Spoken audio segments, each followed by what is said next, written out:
안녕하세요, 카멘인조입니다. 앞의 영상들은 잘 보셨나요? 초등학생과 학부모를 인터뷰하며 컴퓨터 교육의 현황을 알아보고 컴퓨터의 역사와 구성 요소, 그리고 순서도까지 간단하게 영상으로 알아보았는데요. 오늘은 학생이 가정에서도 가족과 함께 할 수 있는 컴퓨터 교육에 대해 준비해 보았습니다. 이름하여 컴퓨터 없이 할 수 있는 언플러그드 교육. 지금같이 살펴보시죠!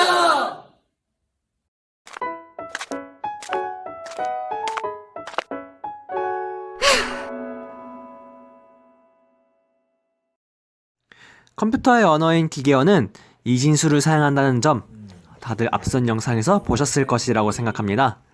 그럼 우리가 평소에 쓰는 수인 십진법을 어떻게 이진수로 나타낼 수 있을까요?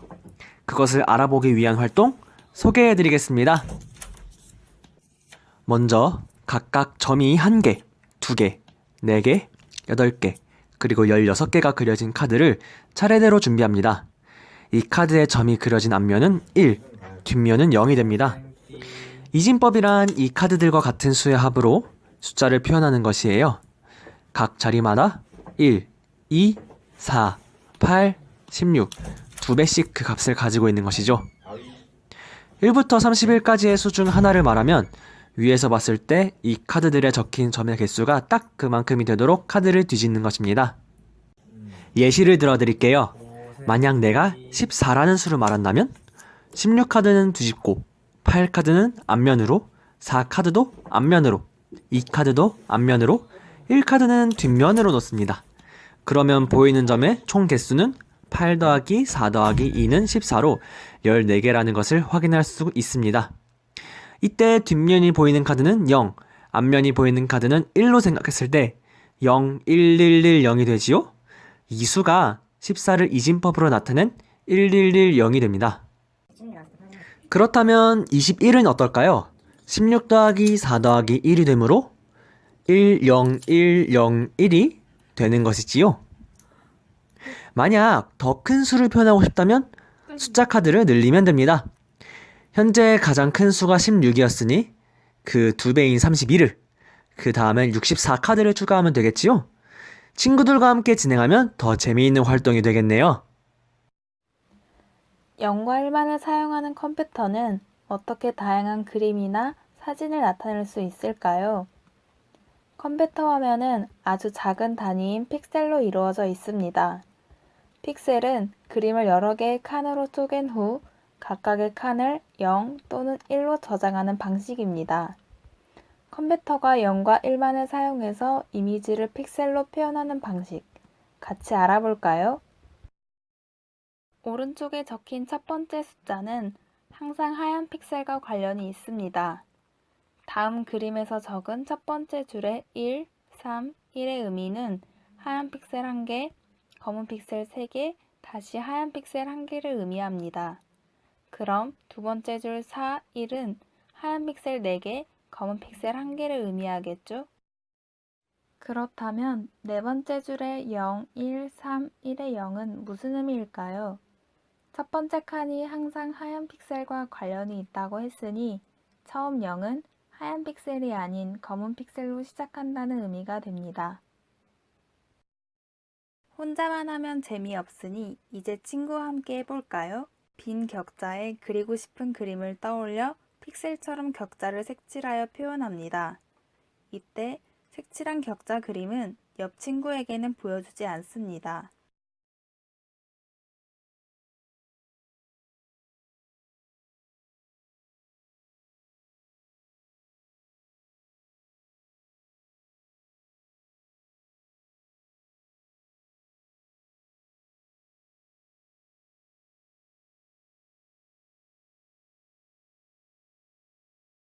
그리고 새로운 빈 격자 옆에 자신이 그린 그림을 아까 배운 숫자 표현 방식으로 나타냅니다. 그 다음 친구에게 숫자만 적힌 격자 종이를 주고 친구는 그에 따라 색칠한 뒤 옆 친구가 그린 그림이 무엇인지 알아맞혀 봅니다.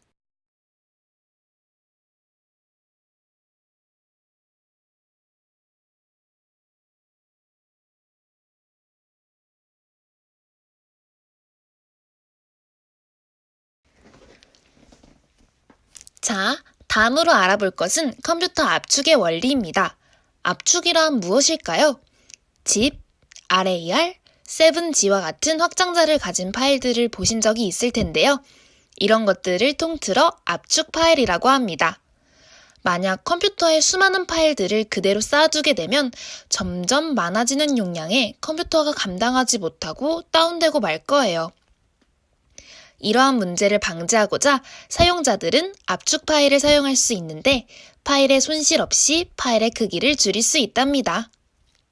파일 압축은 너무 어려우므로 같은 원리인 문자 압축에 대해 배워보도록 할게요. 내용이 손상되지 않으려면 어떤 방법이 좋을까요? 반복되는 문자를 하나로 대체하는 거예요. 그래서 2번 이상 반복되는 글자를 네모 상자로 표시, 그리고 화살표로 하나로 연결하면 뒤에 글자를 지워도 같은 글자가 들어가 있다고 알 수 있겠죠? 동요를 예로 들어볼까요? 2번 이상 반복되는 글자를 찾아 몇 번 반복되는지 반복되는 문자의 양을 숫자로 적어 표현할 수도 있어요. 반복된 부분이 많을수록 압축이 많이 되어 용량을 더 많이 줄일 수 있답니다. 컴퓨팅 사고에서 가장 중요한 특징 중 하나가 추상화예요. 추상화라고 하면 피카소가 제일 먼저 생각나죠. 컴퓨터에서 추상화란 중요한 특징을 찾아낸 후 간단하게 표현하는 것을 말해요. 정보 중 핵심을 뽑아내는 것인데요. 활동을 통해 살펴볼까요? 서핑하는 사람을 추상화하면 어떻게 표현할 수 있을까요? 서핑하니까 파도, 그리고 보드. 자, 파도와 보드, 그리고 사람을 그리니 서핑한다고 알아볼 수 있나요? 또 하나 예를 봅시다. 샌드위치를 추상화한다면 양쪽 빵, 그리고 안에 채소. 자, 이러면 샌드위치 같나요? 복잡한 그림에서 특징적인 요소를 찾아 단순화시키는 것. 더 재미있게 친구들과 게임할 수도 있어요. 그림으로 말해요. 복잡한 그림에서 특징을 찾아 단순화시켰을 때 사람들이 딱 그것이라고 알아볼 수 있는 것이 추상화가 잘 되었다고 할 수 있답니다. 패턴을 인식하는 것도 컴퓨팅 사고를 이용한 문제 해결에서 중요합니다. 이 패턴 인식 능력을 기를 수 있는 놀이가 있는데요. 한번 알아볼까요? 먼저 모양이 다른 비즈를 총 4, 5종류 준비합니다. 첫 번째 사람이 비즈를 일정한 패턴으로 끼웁니다.